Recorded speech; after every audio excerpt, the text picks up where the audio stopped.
Je ne mérite pas ça. Amen. Je suis que les miettes. Et j'essaye de faire le bruit. Amen. Est-ce que depuis le mercredi, le vendredi, Dieu nous a bénis? Est-ce que Dieu nous a bénis? Amen. Que son nom soit loué. Et ce matin, je vais essayer aussi de faire le bruit. Juste que la grippe, là, tout me dérange. Vous allez me supporter un peu. Donc, on va prendre Matthieu 3. C'est le verset qu'on a commencé depuis le mercredi.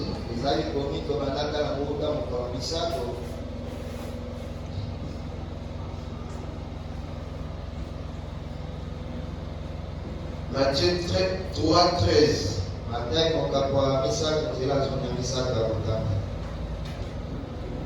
Alors Jésus vint de la Galilée au Jourdain vers Jean pour être baptisé par lui. Mais Jean s'y opposait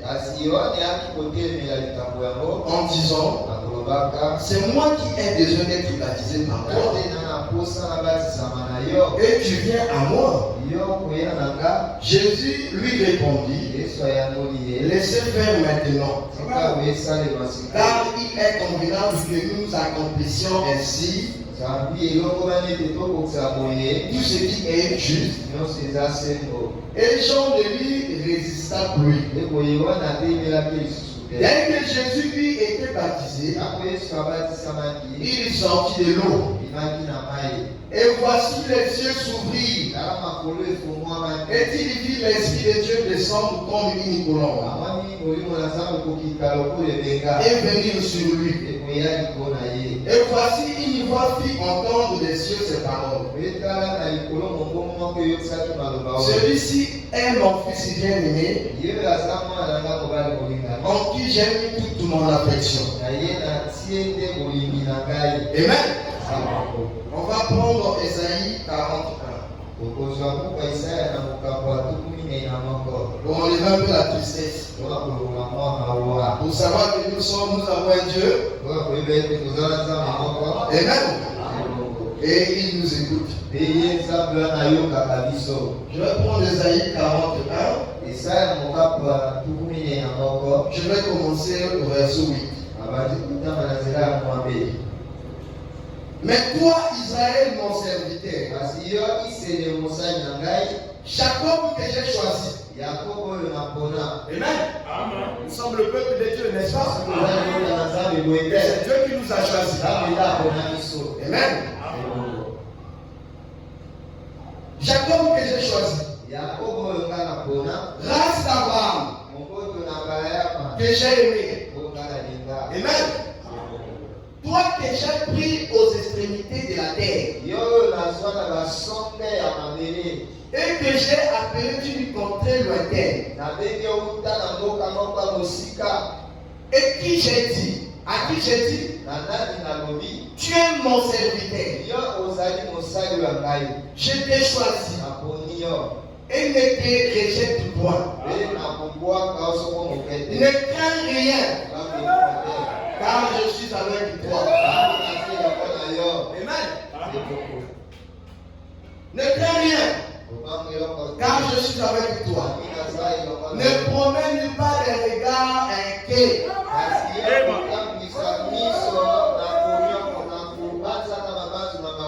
car je suis ton Dieu. Amen. Je te fortifie.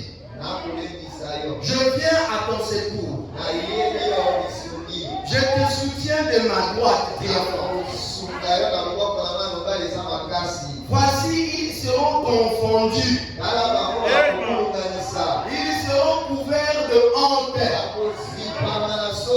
Tes ennemis, ceux qui te combattent, sauront que toi tu es un Dieu. Et que ton Dieu existe. Amen. sont irrités contre toi. Ils seront rendus à rien. Ils périront.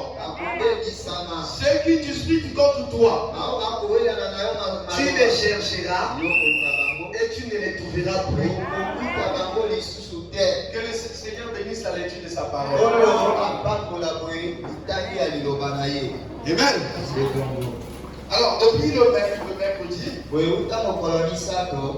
je suis en train de parler sur le caractère chrétien. Amen.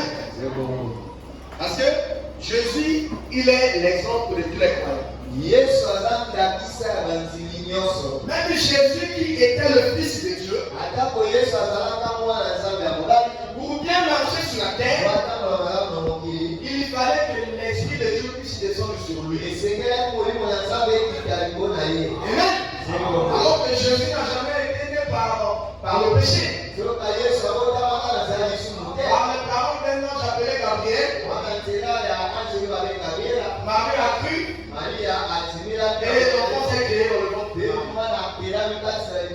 comme il était venu sur la terre, pour bien marcher sur la terre, il faut lui-même le créateur. Parce que c'est lui qui a créé le monde. Amen.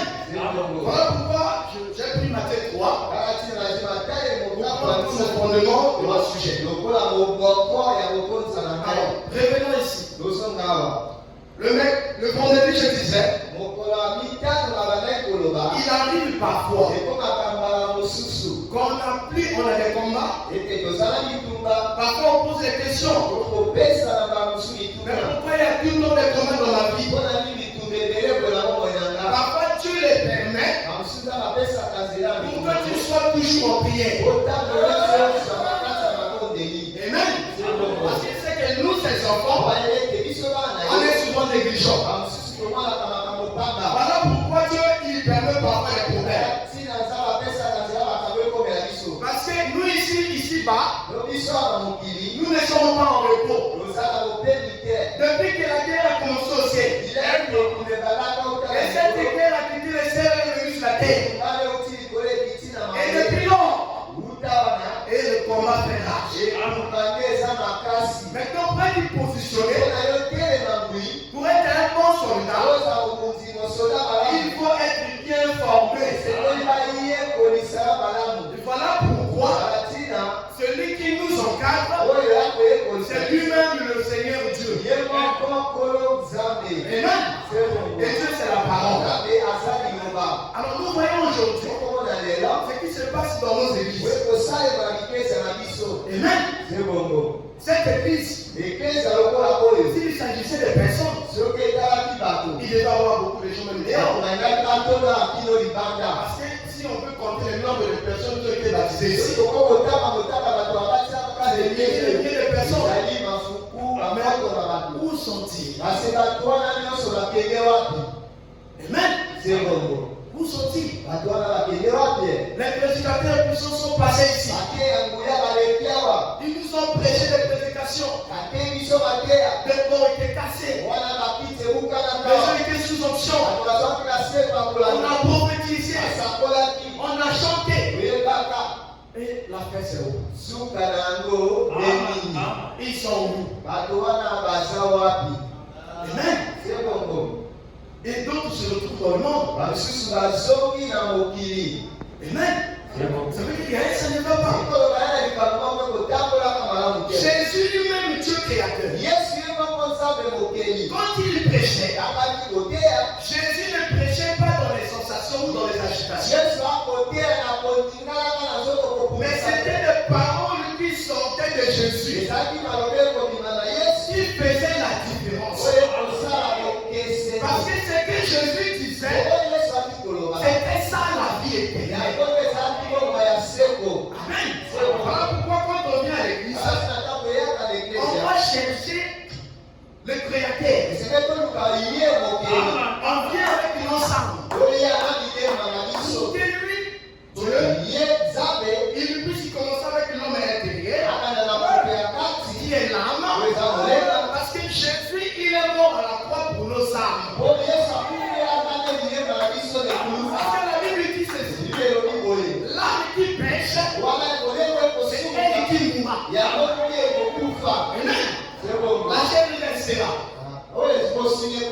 Mais ton homme ira quelque part. Pourquoi on doit travailler pour le salut de nos âmes? Amen. Mais le travail là, ça demande de ta volonté. Ça demande de ma volonté. Parce que Dieu a fait sa part. Il est parti payer le prix à la croix. Mais pour payer le prix là, c'était difficile. Amen. Mais lui-même le Fils de Dieu, les choses dans sa vie, rien n'était facile.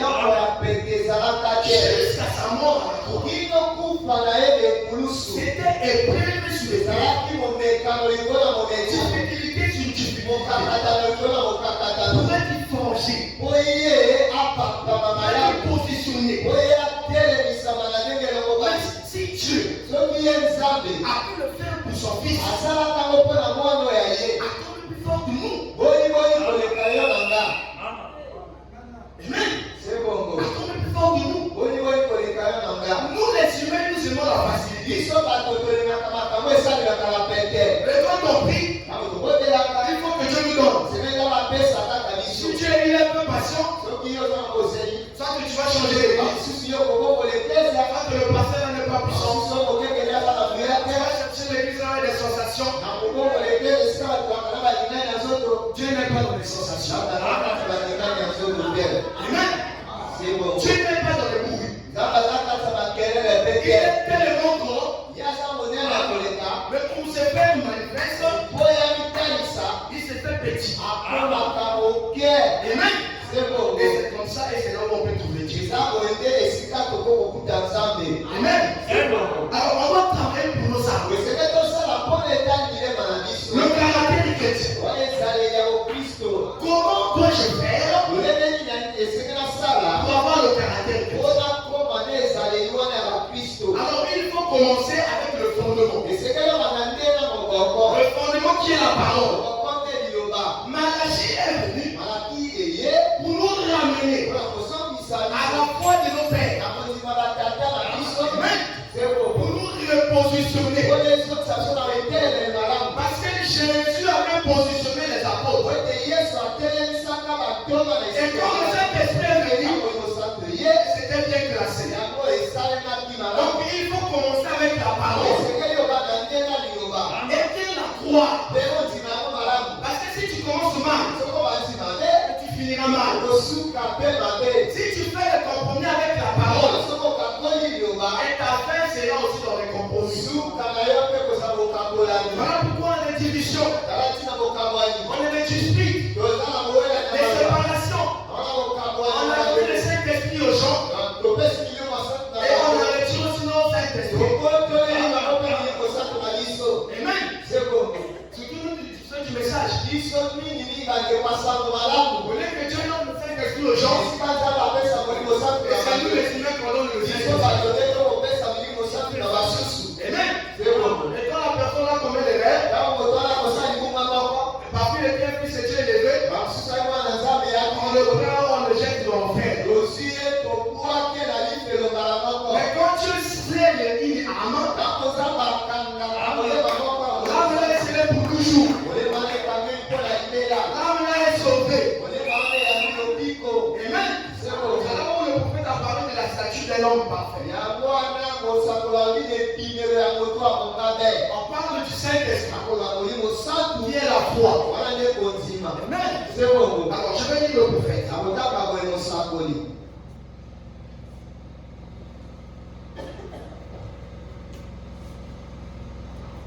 Dans la prédication que fais-tu ici? Je prends le paragraphe 111. C'est de cela que je parlais ce matin. C'est pour ça que j'ai ramené constamment l'église au calvaire. Ne pensez pas que parce que vous avez parlé en langue, ou parce que vous en avez tant au sujet des Écritures, ou vous avez lu les livres de quelqu'un, Et vous en savez plus que les autres. Il a dit, mais il marque sur ceux qui soupirent. Amen. Et qui gémissent à cause des abominations qui sont causées dans la vie. Sur qui verrait-il une marque dans nos vies? C'est soi. Vous voyez la profondeur de l'esprit par le côté superficiel. Ce n'est pas la coquille qui entoure là, qui entoure la note du ticori. Qui est bon, c'est la note ticori qui est sous la coquille. Vous avez une grande coquille vide.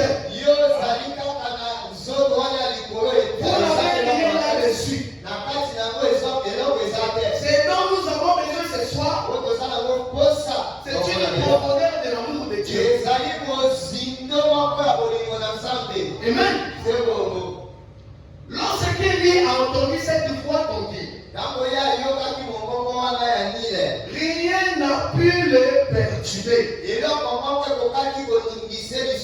Avez-vous entendu de tout cela? Dans quelques jours, vous allez partir. Vous avez entendu Billy Graham. Vous allez entendre Ora Robert. Vous allez entendre d'autres. Les grands hommes. Rien de contre ces hommes-là. Ce sont des serviteurs. Mais n'écoutez pas le bruit. Entendez cette petite voix tranquille. La profondeur de quelque chose qui entre dans le cœur humain. Et qui retire de vous toutes les futilités. Cela retire de vous tout ce qui est du monde. Cela vous fait détester les choses du monde. Et aimer les choses de Dieu. C'est ça la profondeur. C'est le bassin qui reflète les étoiles de la gloire. La gloire éternelle de Dieu. C'est la chose qui fait monter les larmes aux yeux. Qui ramène la joie ineffable. Et pleine de gloire. Ça va vous faire tenir debout. Lorsque toutes les autres choses vous font défaut. Ça fait comme la maladie vient. Ou même la mort elle-même. Cela continue à répéter. Les bénédictions de Dieu. Ce petit bassin qui est profond et qui reflète les cieux. Non pas le bruit de l'eau qui coule en ondoyant. Les eaux en ondoyantes ne sont pas très profondes. Ce sont les eaux tranquilles qui sont profondes. Amen. C'est là qu'on va revenir sur le caractère. Parce qu'il y a tellement de choses qui se passent dans nos églises. Et nous sommes confus. Et nous sommes dans la confusion totale. Alors qu'est-ce que le caractère?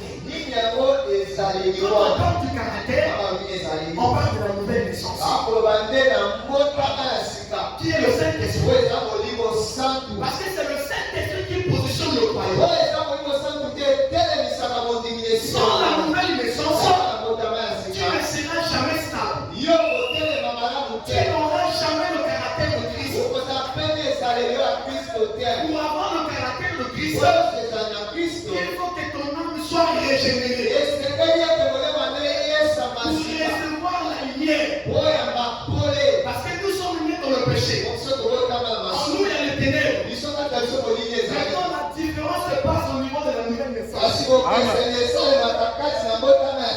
Amen.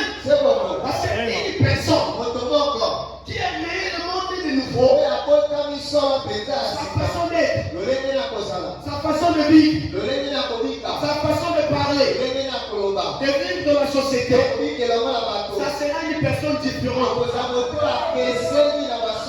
Amen. Parce que le chrétien qui a le Saint-Esprit, il ne pense sur rien. Il ne fait pas des semblants. C'est la vie de Dieu qui se manifeste en lui. Amen. Voilà pourquoi on a tellement de choses. Les politiques sont au milieu de nous. Les églises au milieu de nous. L'église est au milieu de nous. C'est à cause du manque du caractère chrétien.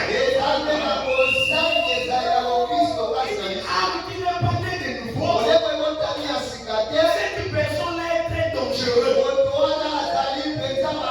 Il peut empoisonner son frère. Il peut empoisonner son pasteur. Il peut se moquer de sa sœur. Une fois qu'il sera en contact, comme Moïse, dans le buisson, dans la présence de Dieu, Moïse le pécheur était devenu un saint de Dieu. Parce qu'il était dans la présence du Dieu très saint. Et nous croyons doit passer dans sa présence. Avoir le même reflet, la même vie, le même Dieu, le même caractère que les chrétiens d'autrefois ont manifesté. C'est le même Dieu, le même soleil, les mêmes démons. Amen. Et le même Saint-Esprit. Donc si moi j'ai le Saint-Esprit, je vais vivre la même vie que Moïse avait vécu. La même vie qu'Élie avait vécu. C'était des hommes comme toi et moi. Dieu ne fait pas de complot pour ses enfants. S'il avait dit ce qui passait, il me bénira. Parce que j'ai pris position pour lui. David le croyait. Dieu pouvait changer sa vie.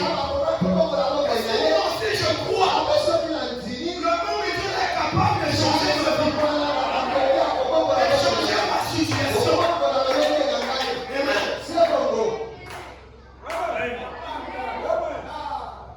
Quel était le secret de David? Quand David était devant Goliath, il ne s'est jamais dit que moi je suis fort. Il dit que non, moi j'ai appris. Il dit la victoire appartient à l'Éternel.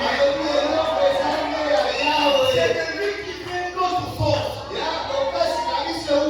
Et un chrétien qui est positionné, c'est le chrétien qui est dans la parole. Et qui est l'inertie dans la parole. C'est pas un chrétien qui est à moitié. Dieu ne veut pas de demi-chrétien. C'est nous-mêmes, nous sommes responsables de ce qui nous arrive. Si le monde est devenu dans le chaos, c'est parce que le monde ne veut pas respecter les lois de Dieu. Si les églises sont de problème, c'est parce que les églises ne veulent pas appliquer la parole. Voilà la confusion totale. Alors nous sommes fatigués de vivre le médiocre christianisme.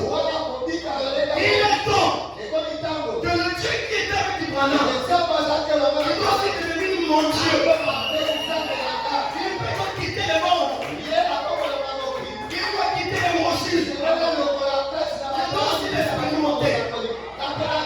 Mon homme est parti. Et moi je suis resté. Donc Dieu peut devenir mon Dieu.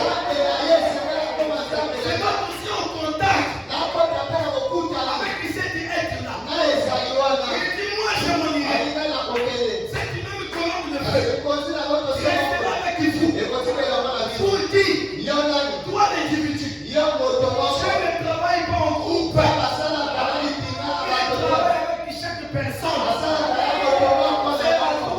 positionné, de disposer ton temps pour que Dieu puisse venir vers toi. Et nous sommes tellement dans la distraction. Le monde d'aujourd'hui est tellement pollué. Les ténèbres influencent le monde. Le péché envahit le monde. Pour vivre une expérience spirituelle avec le Seigneur,